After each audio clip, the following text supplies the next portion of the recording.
The state would call Ron Douglas. Very well.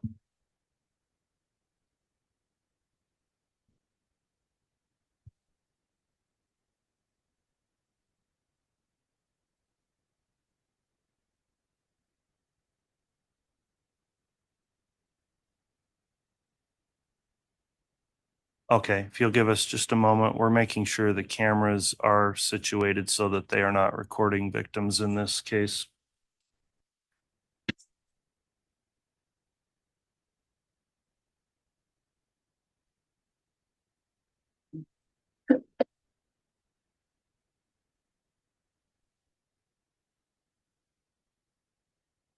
I'm also going to note and reiterate that instruction. These statements are not under oath, nor are they subject to cross-examination. So, Ms. Blake, once you're ready, you can elicit any statement Mr. Douglas may have. Your Honor, may the state remain seated. Yes, you may, Ms. Blake. And Mr. Douglas, I'll just let you know the microphones are directional. So if you angle it kind of up under your chin, it will probably pick you up the best. And my intent, Your Honor, is simply to ask a few questions and have him then read his statement. I think that's appropriate. Thank you, Ms. Blake. Would you please state your name for the record? Ron Douglas, that's Douglas. Mr. Douglas, which victim in this matter are you related to? I am Tammy's father. Have you prepared a statement today? I have. Would you please read your statement for the record? Before moving to Idaho, she lived 1 block away. It was difficult for us when she moved. We'd had daily interactions with her and the children. After they moved, we drove to see them for all of the children's weddings and graduations.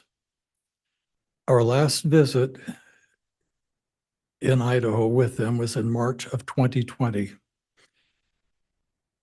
My wife made me promise to return and visit the kids after she passed away. My wife passed away last June.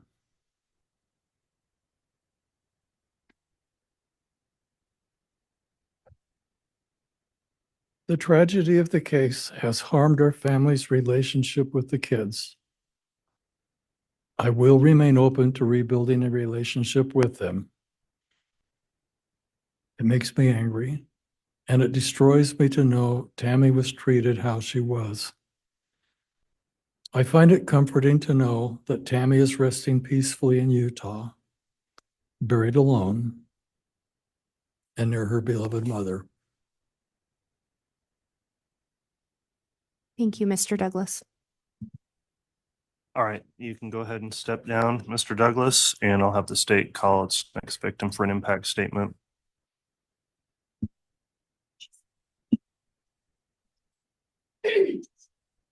Your Honor, the next victim to present an impact statement will be Kay Woodcock. Very well.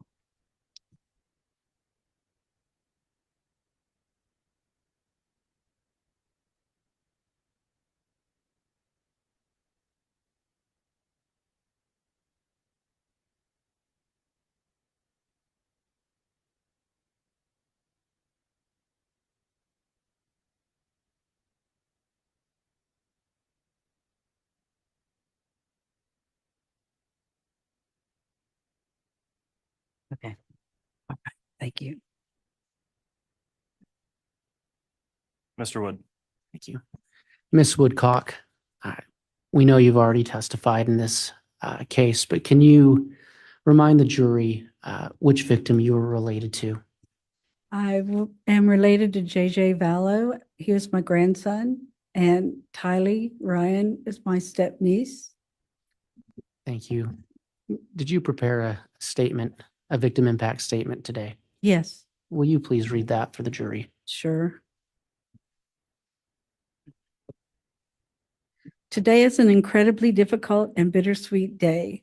I am filled with pride as I remember and speak about what an amazing grandson we had, and grief-stricken at speaking about how devastated I am at his loss.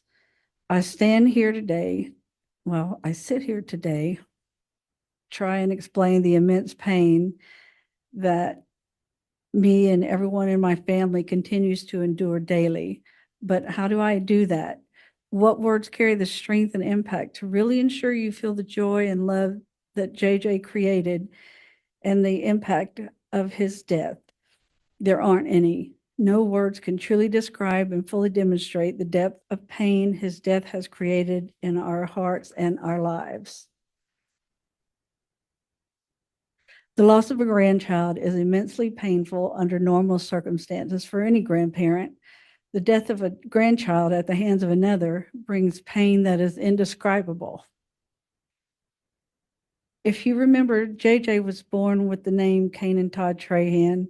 He was born May 25th, 2012. He would have celebrated his 12th birthday just a few short days ago. I will call him Kanan while I talk about his first year of life, because that is who he was then. He was born a fighter, 10 weeks premature, weighing in at a tiny but mighty 2 pounds and 14 ounces. From minutes of being born, he was transferred to a hospital with a neonatal intensive care unit where he spent weeks fighting to grow. He was about 2 hours old when I saw him for the first time.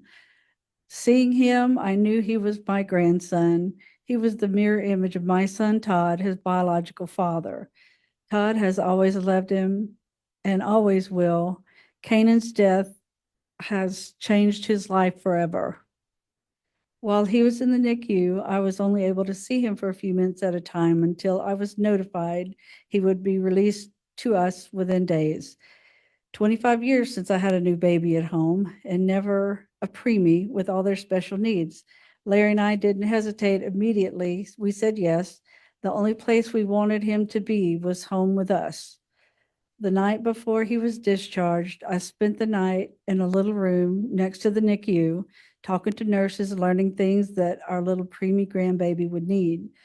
The next day, it was time to leave. The nurse brought a wheelchair in and said, "Have a seat. We'll get you out of here." I looked at her, perplexed. I said, "I don't need a wheelchair. I can walk." She let me know that it was hospital policy. I sat in the wheelchair, took Kanan in my arms, and was wheeled out of the hospital like a new mama. I felt so much pride for this little baby who had not only overcome being born 10 weeks early, but also being born with illicit substance in his tiny little body. He was ready to come home well before he was expected. And my pride in him knew no bounds. We knew then that he was a champion and so special. That day began an amazing experience of raising our cherished little man. While Kanan had been in the NICU, he spent much time hooked up to machines and monitors that he didn't get to get snuggled all day, every day, like a typical newborn. The noises and routines of the NICU were gone, and it was such a huge change for him. His first night home, I bathed him. He cried so hard, and I cried along with him. My heart was so heavy with the disadvantages he was experiencing through no choice of his own. My husband, Larry, who is Pawpaw, asked me to give Kanan to him. He placed Kanan on his bare chest and wrapped his robe around him, gently breathing on his head until he stopped crying and fell asleep. It became a daily occurrence, part of our routine. He would hold him for hours so Kanan would feel loved, comforted, and secure. I saw my husband in a new light, seeing what type of daddy he was to a newborn. It was like Kanan made us young newlyweds. Larry jumped in, feet first, and did all the things a new father should and more. It made our relationship grow and gave us new strength. Kanan was our strength, and we were his comfort. His first 6 months, we went to countless doctor appointments for his host of medical problems. We went to appointments with doctors for his heart, kidney, urology problems, speech, occupational therapists, and regular pediatricians for the things that every baby does. We were always on the move, going from one doctor to another, constantly working to ensure he thrived and grew. That, along with loving him, was our number one priority. At each appointment, it was pretty much guaranteed I would cry. It hurt so badly to see everything he was experiencing, not only from being born prematurely with drugs in his system. The decision was made to place Canaan with Charles and Lori after they approached us with their desire to have a child of their own. We agonized over the decision but knew from our past interactions with them that it was the right one. Charles and Lori were granted custody a few short months later. It was then Canaan became JJ. It was happy and devastating at the same time. We loved raising him. We gave all our love and energy, ensuring he grew, thrived, and knew what unconditional love. That time was priceless, and his growth and milestones were evidence of our love for him. But we knew this was the best decision for his future, to have siblings and access to the types of schools and services we didn't have available in Lake Charles. When he left, I felt a grief that can only be compared to the grief of losing someone to death, which is now a feeling we all know too well. We barely made it 30 days before we were standing on Charles' steps, ready to love on our baby. When the door opened, there he was in his little baby walker. I saw tears in his eyes at seeing us, right along with the huge toothless grin. It was clear that he missed us too.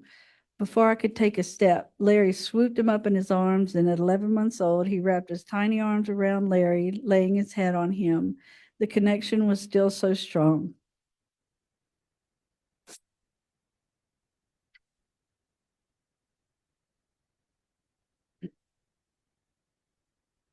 We never lost that special connection with our sweet little man, and we were always his love, comfort, and safety. It is soul crushing that his energy and adventurous, oh goodness, wait, hang on.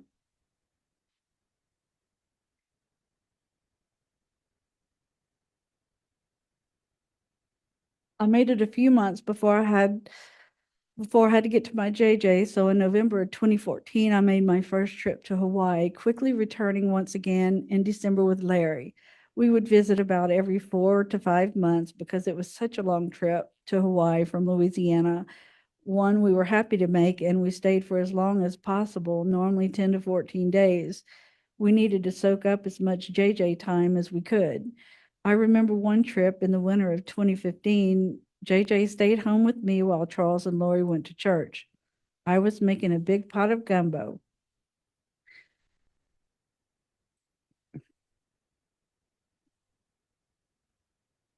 I had to bring a little bit of Louisiana to Charles, and JJ was excited to help me. We pulled up a stool and he poured in ingredient after ingredient. I can still see him standing next to me, intently pouring chicken broth in the pot. Afterwards, he climbed on the counter and just watched, taking it all in. It is a memory that I will always cherish and dearly hold on to.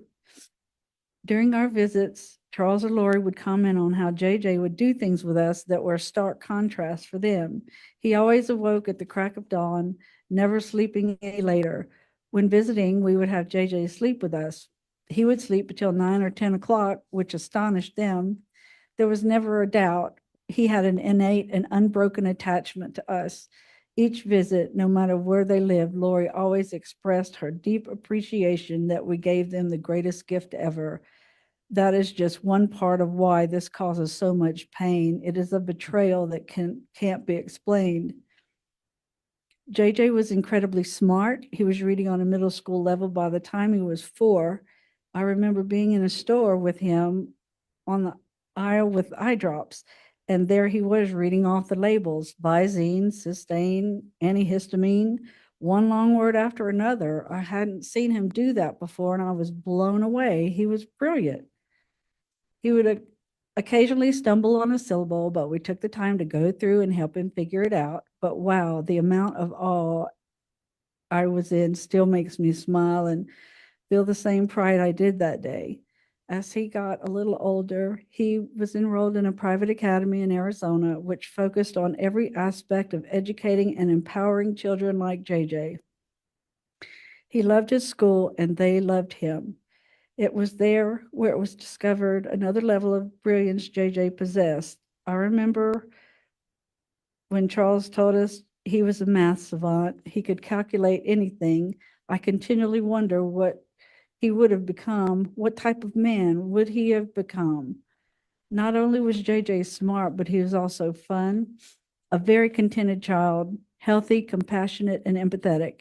JJ didn't show his empathy and compassion with hugs and kisses. In fact, you had to chase him down for those kisses. Instead, he showed his empathy and compassion with gentle touches and soft tones when he spoke.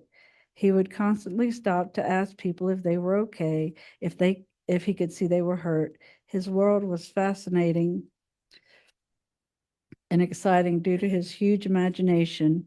He would put on concerts for his stuffed animals under our enormous tree, playing the drums on buckets, pots, and pans. The joy he exuded and shared can't be measured. I loved watching him, taking him in and seeing how he approached the world. I never got enough of him. Now I've had all I will for the rest of my life and only have memories. When Charles and Lori married, Tylee was 3 years old. She was the most precious, blonde-haired, blue-eyed little girl. Tylee was an absolute mama's girl, which there was never a doubt. I was thrilled to have a new niece, especially one as sweet as her. Larry and I were driving to Austin, Texas to visit them on one of many visits, and we passed a roadside stand selling swings made from old tires. I saw one that was a horse complete with a saddle and stirrups. I grabbed Larry's arm and said, "Stop, we have to get that for Tylee." Her brother Colby and stepbrothers Cole and Zach were always around her. She needed something just for her, and she loved it. Tylee was 9 years old when JJ became her little brother. She loved him so incredibly much, and he loved her right back. She doted on him, and he loved every minute of attention he got from his big sister. That love is displayed in the last photo taken of them together at Yellowstone, both grinning and hugging each other. As a big sister, Tylee would put notes on her bedroom door, one being "Do not enter." As you can assume, even though JJ could read and interpret words and their meanings, it didn't mean he listened. After all, isn't that what little brothers do? He would burst into her room. She would laugh, tease, and tell him to get out. I think she did it on purpose just to joke and play with him. It was hilarious to see them interact and warmed our hearts seeing them together. JJ adored our niece, Maddie. On her 8th birthday in October of 2020, we were celebrating and singing happy birthday to her. The glow of the candles shining on her face, the huge grin that kids get during the singing hit me like a truck. I took the keys from Larry and went to the car and just bawled until I could compose myself enough to rejoin the party. It was the moment I knew that JJ didn't get his 8th birthday song, and it broke me. It was just so wrong. He didn't get to have that joy and feeling of love and celebration of his birthday. It is now grief that we are confronted with yearly, a stark and blaring reminder that we are never going to be able to celebrate that joy with him again. We never know when one of those moments will hit, but I can tell you there have been too many situations in the past few years where we were slammed with the fact that JJ won't hit another milestone. JJ loved school, loved his families, friends, and cousins, especially his cousin Braxy, Brandon Boudreaux's oldest son. Those two had such a special bond and love for each other. There were so many lives he touched that feel the immense pain and loss of him being gone. 4 of our grandchildren, near JJ's age, often tell us how they love and miss him. It is heartbreaking to have a conversation with an 11 or 12-year-old. How do you make them feel okay about it or safe? So yes, this is our life now, trying to comfort our other grandchildren while they try to comfort us. The constant question remains, who would he have become? What kind of man would he have been? Would he be a famous scientist with incredible math skills? Would he be, what would this amazing What would his amazing imagination have bloomed into? Would he have been the next Albert Einstein, Steve Jobs, Tim Burton, Elon Musk? We will never know. But we do know how incredibly special he was to us and now to countless others just by looking around this room.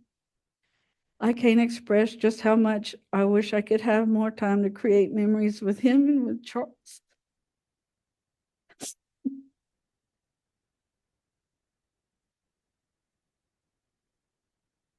There's a hole in my heart and the hearts of every member of my family that can never be filled and will remain for the rest of my life. Thank you. Thank you.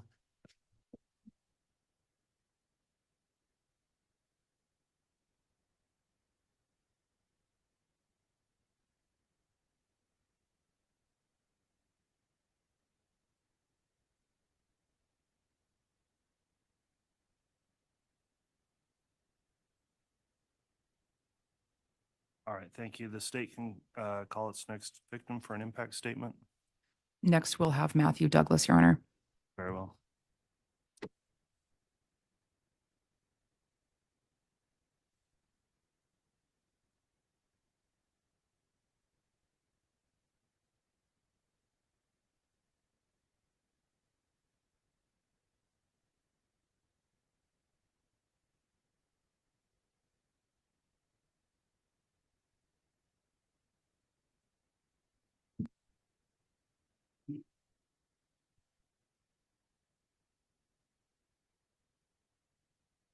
Good morning.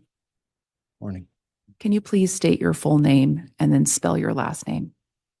It's Matthew Ronald Douglas, Douglas. Thank you. And if you wouldn't mind, would you pull your microphone up just a little bit? Thank you Okay. very much. Would you tell the jury who you're here to talk about today? I'm here to talk about my sister, Tammy. Thank you. Did you prepare a statement? Yes, I did. Would you please read that statement at this time?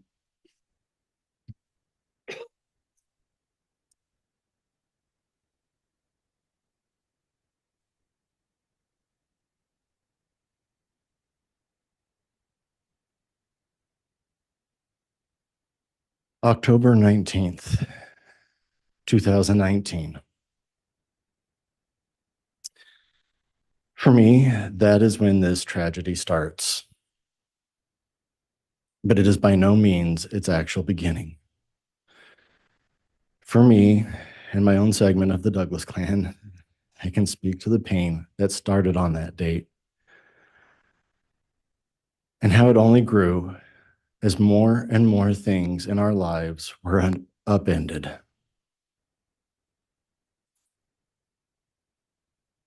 To those I speak to, I have come into this ordeal far into the timeline of things and have the thankful luxury of hindsight and having information neatly presented or as neat as life can possibly hand you in these circumstances. You're all on the outside looking in. For those of us directly affected,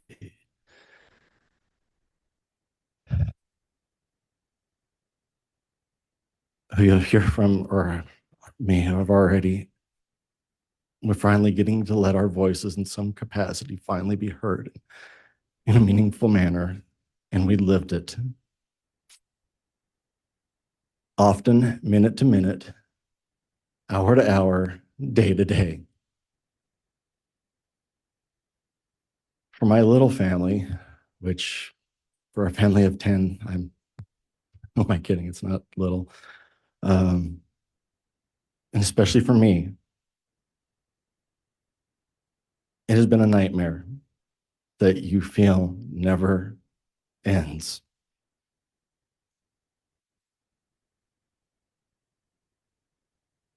A continual cascading escalation of what's next. Every time I felt I started to grasp an element of control, if such a thing can exist, of my grief over the loss of my oldest sister, something new came along and ripped it open. Hearing from your siblings that your brother-in-law has remarried and kept it from your family weeks after the fact. That's painful. Hearing the day after our family Christmas party, the first without her, that her body had been exhumed, and at the time not knowing the depth of why. That is gut-wrenching. And then the world goes upside down and topsy-turvy further, like you're being caught in a cheap holiday snow globe, thrown about and feeling like everything is obscured. Missing kids? Wait, there were kids? Now my brother-in-law and his new bride have fled from Idaho to Hawaii for what? And everybody at this point knows the evidence presented, the details big and small, many I still can't wrap my head and my heart around. The chain of events more clearly than I need rehash. Things happened so fast. We often learned of things from news or social media before we could be contacted formally by law enforcement. I always felt sorry for the moments that happened to whichever detective or member of the prosecutor's office we'd hear from. Because news moves fast these days, and it is often far outside their control to warn us before we learn of it. From heartless media jackals looking for a sensational story.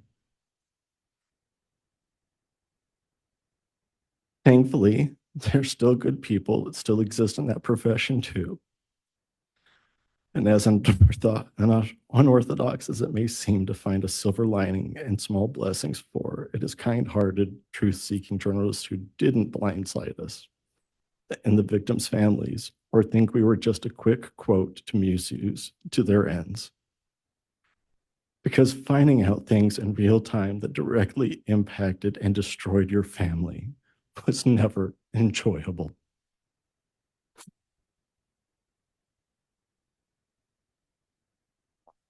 Finding out how much deeper the rabbit hole went in this with no consideration for our pain. And the continued impact on us all. I don't wish that on anyone.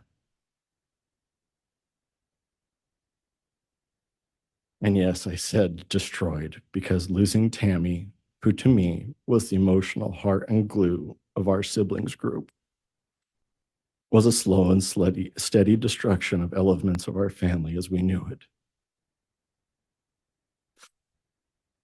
Mom was so heartbroken that it only seemed to accelerate and compound her chronic health issues, especially her 30-plus year battle with leukemia.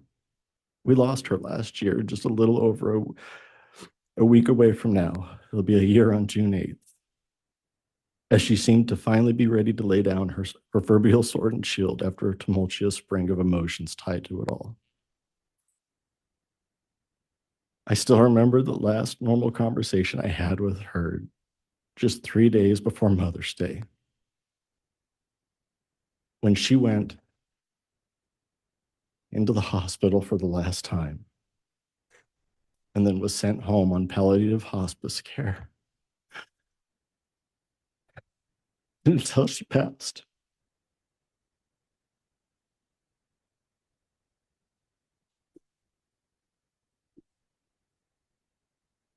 Mom isn't here today. And by no means am I her voice in anything, nor is anyone. She was uniquely her own. I can speak to the impact I saw secondhand on her of losing Tammy. We often joked in the last few years that I was her emotional support human because we both understood the things about a life of chronic pain and health issues. In some of our tougher conversations, we were open and honest about how much her being gone affected us. Mom missed her dearly every damn day. I miss her, but not the pain and the heartbreak she was in at the end, because she had long ago earned that reprieve. Tammy's kids cut off contact with a lot of the Douglas side of the family for years after everything, and in some cases still do, in choosing to defend their father. I stand by their freedom to associate. Our freedom to associate is important to us as a society, but it is often a measure of a person by who they choose to or not to associate with. Having them not standing by their mother hurt.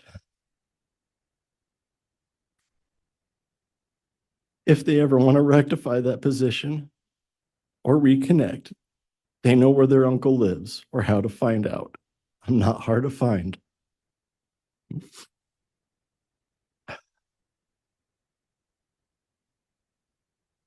Family ties were broken.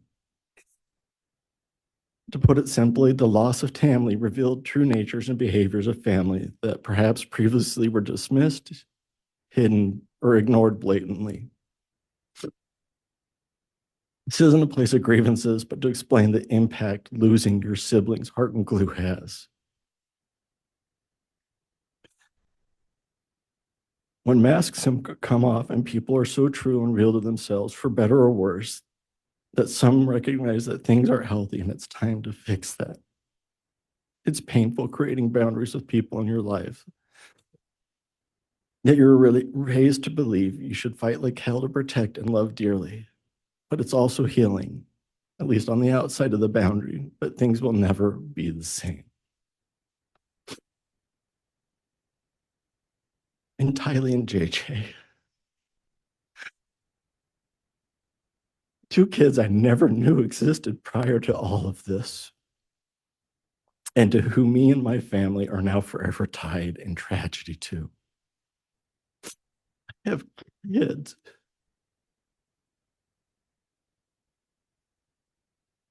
close to their ages.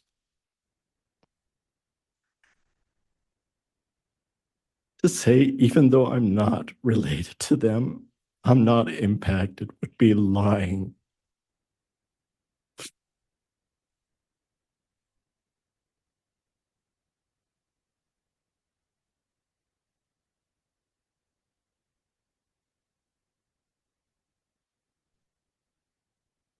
Larry and Kay and all of your family.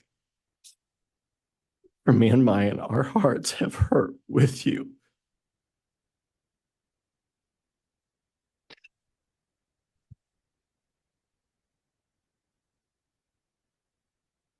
As I've seen yours hurt with ours over Tammy.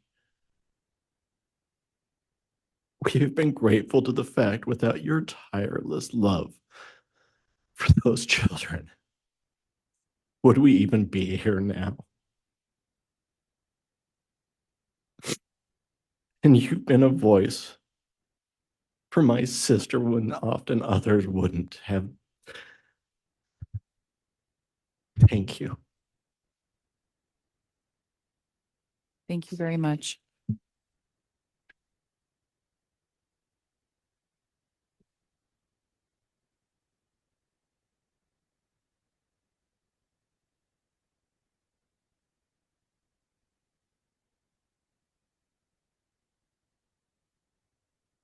Your Honor, the state would next call Annie Cushing. Okay, very well.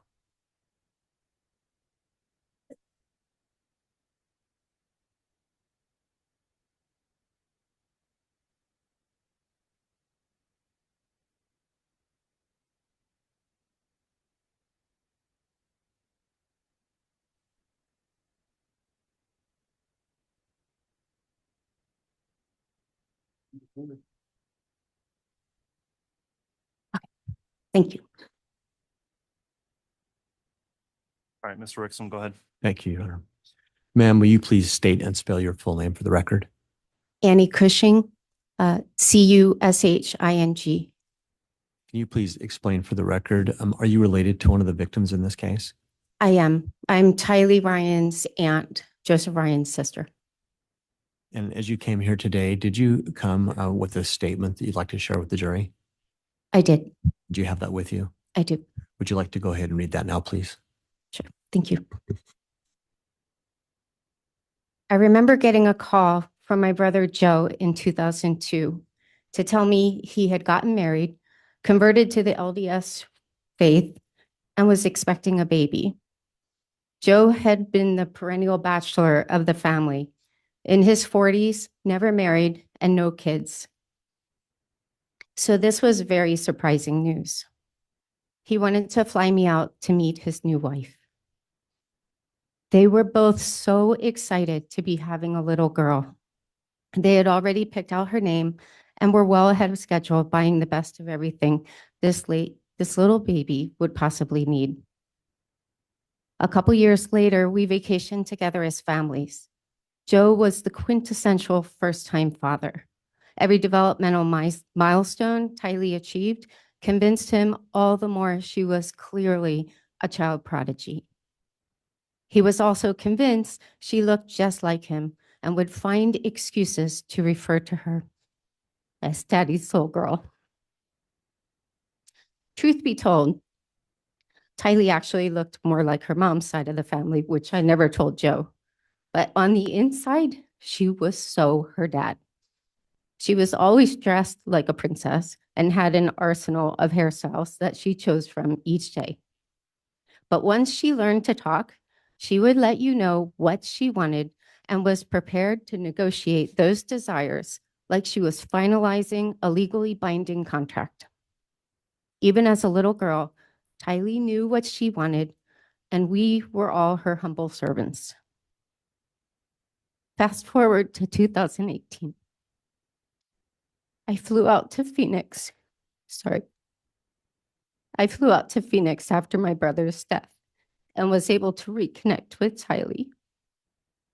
She was intelligent, clever, funny, sarcastic, and had the voice of an angel. She would just walk around the house singing. She would eventually take her love for singing to the karaoke platform Smule, leaving behind breadcrumbs for those of us who loved her and the thousands who would come to love her. But I could also tell she was depressed, and I desperately wanted to reach her to let her know I wanted to be in her life as much as she would allow. We just happened to connect on pop culture. We'd referenced ridiculous memes and viral videos, and her mom had no idea what we were talking about. So Tylee and I would take turns explaining the references. It was the first spark of connection, our common ground. Our second was over questions she had about what I did for a living. Oddly enough, her dad and I were both analysts, so I think it felt safer for her to ask about my world than her dad's, since any mention of her dad was a trigger for her mom, and she hadn't seen her dad in a while. I even told her that if nothing else, she definitely had the personality of an analyst. Facts were very important to her. Case in point, her mom, who was braggadocious and never let facts get in the way of a good story, was telling me about one of Tylee's academic achievements, and Tylee corrected her on a relatively inconsequential detail her mom had overstated. I teased her afterwards and was like, dude, who does that? You couldn't have just let that detail slide. And we had a good laugh. But to Tylee, I think if it wasn't accurate, it just wasn't meaningful. She was exacting, just like her dad. My last night in Phoenix, we were supposed to have a girls' night out, but her mom changed her mind and said she was going to bed. It turned out to be the best gift she could have given me because it was the first time on that trip Tylee and I actually had time alone to connect. We enjoyed some small talk and foraged for food, but then I took a calculated risk and decided to share some things that I thought were really special about her. First, let me say, I've watched a lot of true crime over the years and know the tendency of family members to apply a halo effect to their loved ones after they pass, especially if they were victims. But after I left, one of my adult kids reached out to me to see how I was doing. We had an extended text message exchange about my time in Phoenix. And I talked about that interaction, which memorialized it. I just happened to find it in the course of the case. And I was like, no one's going to believe this actually happened. Everyone's going to attribute this to the Dateline effect. So I've actually published it publicly. For context, I had shared details about some of the conflict in the home leading up to this snippet. I wrote, Tylee opened up to me the last night after Lola went to bed. I feel trapped. I connected with Tylee, but don't want anything to do with Lolo ever again. And for this next snippet, I had shared some details about an outburst Tylee had toward her mom after she had said something grossly inappropriate about her dad. I wrote, she was this angry, resentful, sarcastic teen the entire week. Then we talked alone, and she was putty. She was so sweet and genuinely responsive to the genuine positive feedback I gave her. There's a picture of Tylee floating out there where she has the same sweet smile I saw that night. It had a vulnerability to it. It's my favorite picture of her because here she was, this walled garden, and in that interaction, she let me in. Even if it was just a step past the threshold, that brief exchange was the highlight of that week for me.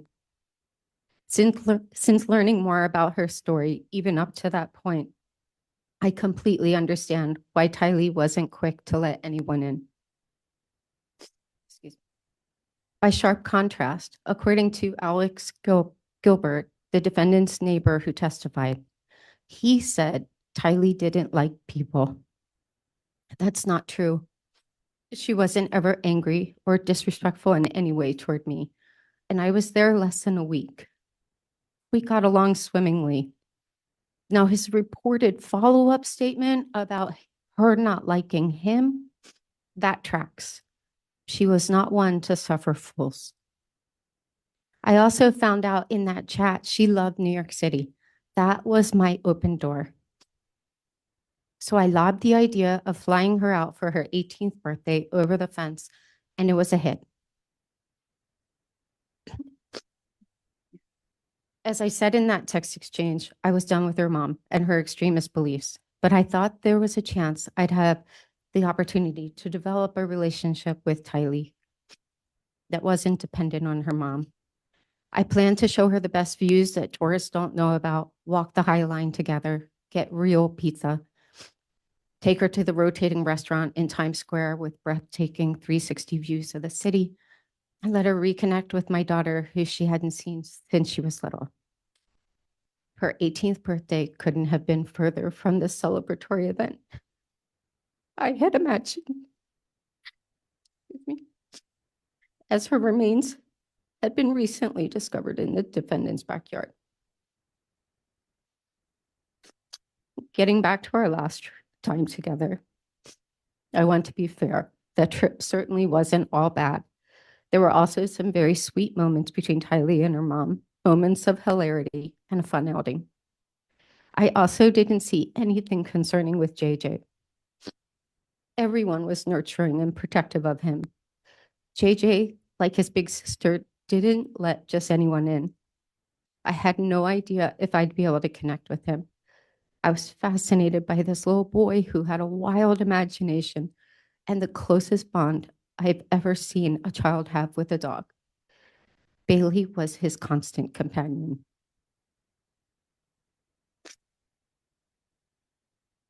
But with JJ, as more of an outsider, your interactions felt more like moving alongside him rather than engaging directly.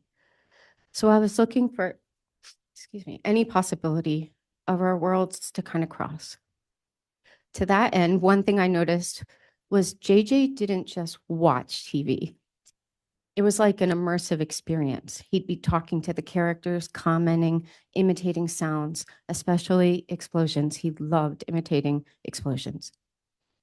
So I tried to do the same thing, but kind of tamped down and on the DL. I would just look at the TV and comment as something outrageous, like, what? That's wild. So we were both just kind of yelling at the TV. Whether it was a connection or not, it at least made watching TV a lot more fun. But then this one time shortly after that, his mom and I were talking in the kitchen next to the island. It's germane to the story. As a function of JJ's autism and unbounding energy, he'd run in this one circuit, which included the area just on the other side of the island. And their house at that time was palatial, so it was a pretty significant circuit. But on one trip, he broke out of his circuit and without slowing down, ran into the kitchen and into me, throwing off my balance a bit because I wasn't expecting it. Without a word, he hugged me and kept on running. I stood there stunned and asked his mom, was that a drive-by hugging? I was so touched because it was the first discernible indicator that we connected. That night, as she was putting him down for bed, I heard him ask her, will Annie be here when I wake up? Again, we never interacted directly in any way, but he recognized presence. So like Tylee, I didn't know if our worlds would ever collide in any meaningful way, but I believe that love is a universal language that's somehow communicated between sincere hearts. Just a month after that visit, Tylee wrote in an Instagram post on her mom's birthday that she had, quote, won the lottery with this one as my mom. So I believe there was hope for them to one day be able to set up some healthier boundaries and find peace. But just 4 months after that post, to the day, that would all change. That was the day her mom met the defendant. It was the spark that eventually would set so many of our lives ablaze. This case has been death by 1,000 cuts. Each detail that would come out over the past 4 years was just another cut. Sorry.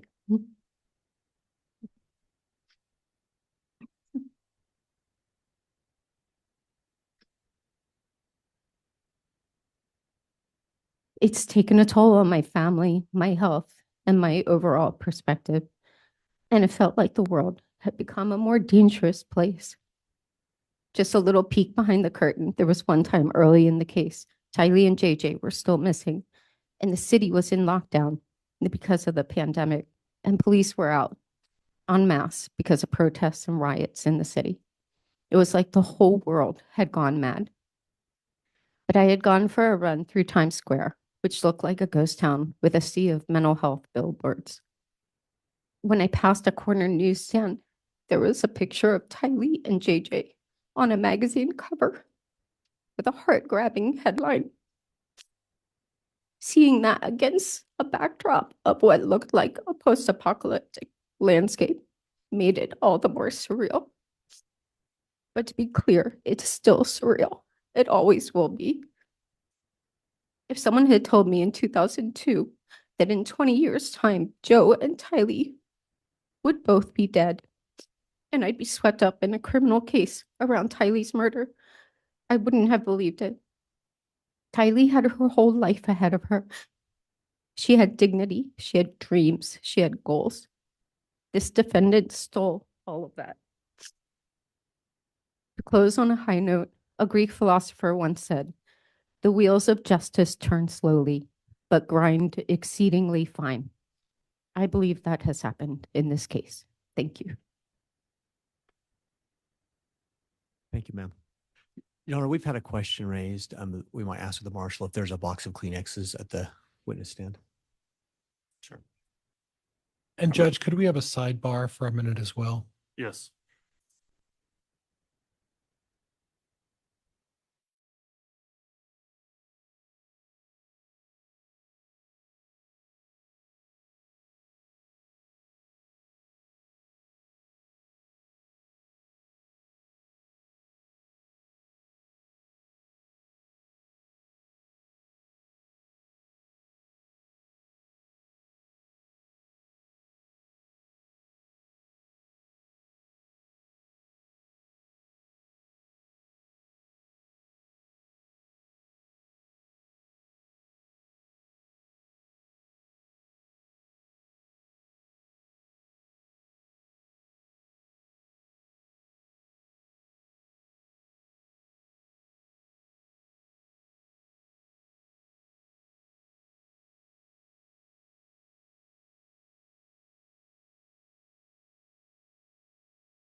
something that I can never reconcile.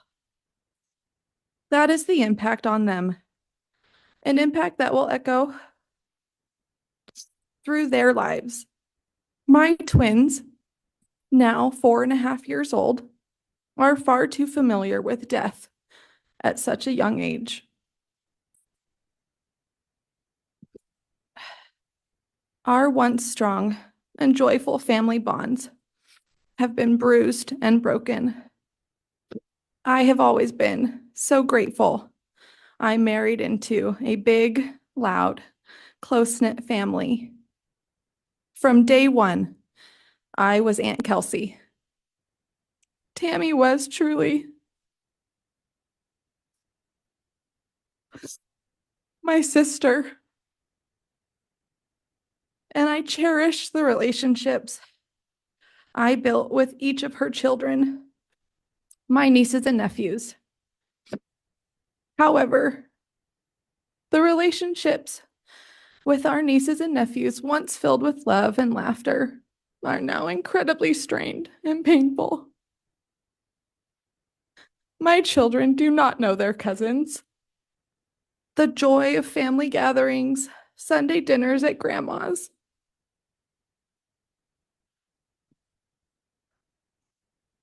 running around the neighborhood with their cousins, all the things that made our family vibrant and united are now lost.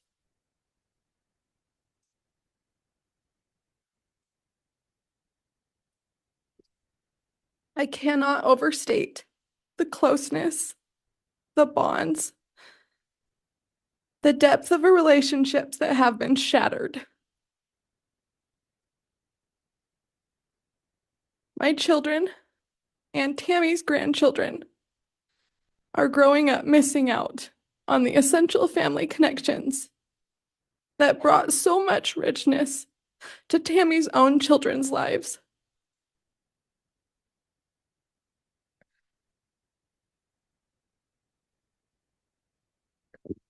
I desperately hope these relationships can be repaired.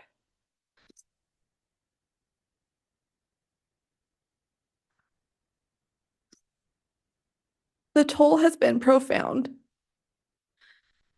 My mother-in-law passed away last year, and the strain from Tammy's death and the severed relationships with her grandchildren took a monumental toll on her health. She passed without fully repairing these relationships, a reality that I cannot accept. Reflecting on these past 4.5 years, every joyful moment is overshadowed. Memories are tarnished, especially those of my children's early years.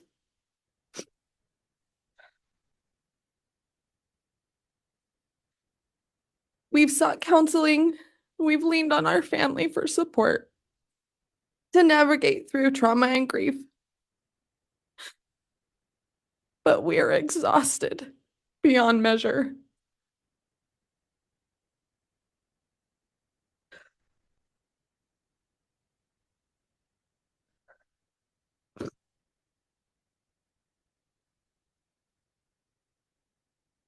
Tammy's murder is the direct cause of our suffering.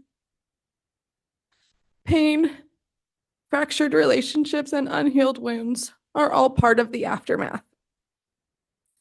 This is the legacy of anguish and sorrow that will haunt our family for generations. Thank you.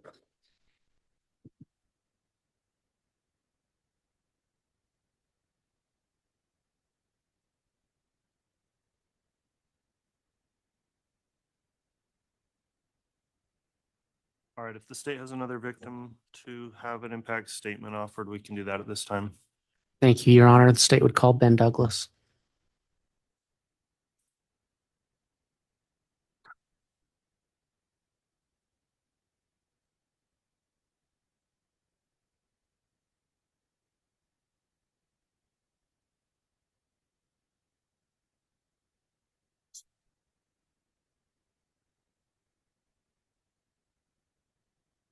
You can proceed. Thank you. Mr. Douglas, can you state your name and spell it for the record? Benjamin Douglas, Benjamin, Douglas, Douglas. And can you tell the jury which victim in this case you're related to and how? I am Tammy Daybell's youngest brother. Thank you. Did you prepare a statement to read today? Yes, I have one. If you could do that now, thank you. October 10th, 2019, I became a father of twins after years of my wife, Kelsey, and I struggling to have children. And we started the current chapter of our life. Just 9 days later, on Saturday, October 19th, 2019, exhausted as a parent to newborn twins is, I received a phone call from my sister Samantha informing that our sister Tammy had passed away overnight. I was in shock and physically unable to move out of that bed for hours after, sobbing and wondering why this happened. I had seen her just a few weeks previous when she stopped by our home alongside my parents, bringing gifts for the twins and excitedly saying that she had been hoping they'd show up in time for her visit.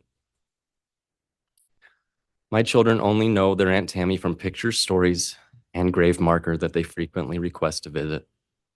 They only know their dad as someone dealing with great amounts of grief and anxiety, and I only know how to parent as someone fighting through the tidal waves of loss, media coverage, texts, phone calls, and at-home visits from reporters.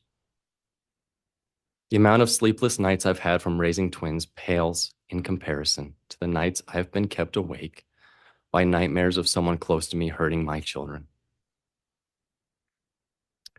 The amount of damage, having trust that was built over decades of family time, completely broken, does to an individual is unmeasurable. The pain of not just losing your sibling, but to have their children, my nieces and nephews, completely alter their relationships with me is excruciating and a lasting hurt. Instead of there being a collective healing and grieving process, there is still ongoing damage and pain. Where there should be love and comfort from close family bonds, there are now major fractures that I can only hope will one day mend and be made whole. I miss sharing our birthday month, which now feels hollow and empty. I miss my sister. Thank you.